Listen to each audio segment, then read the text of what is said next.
Well, today's session, led by Mark Frary, was one about really the future impact of space on the tourism industry and the future impact of space tourism itself.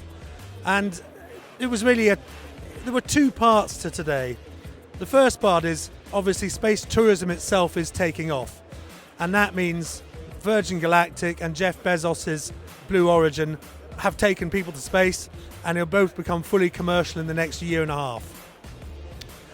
We talked about that, and we talked about the impact of that.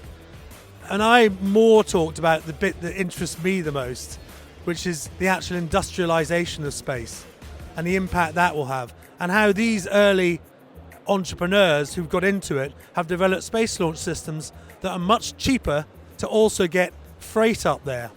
So they've developed, as well as developing their equivalents of the 747 of space tourism, they've developed the freighters as well. And that's going to allow us to put many more satellites into space. It's going to allow us to put much more technology into space, which will help save the planet. Because space is radioactive, absolute zero, and a vacuum. And therefore, using solar power, you can do all the things that you do dirtily down on the planet, which produce CO2, like server farms, for example. And you can do all the things like broadband from space that currently now uses more energy than travel. And on top of that, you can also take people up there to see all that going on. And there'll be a new generation of space tourism coming when, for instance, NASA has already let a private sector contract to replace the International Space Station with an inflatable type space station in the future, which could also become space hotels.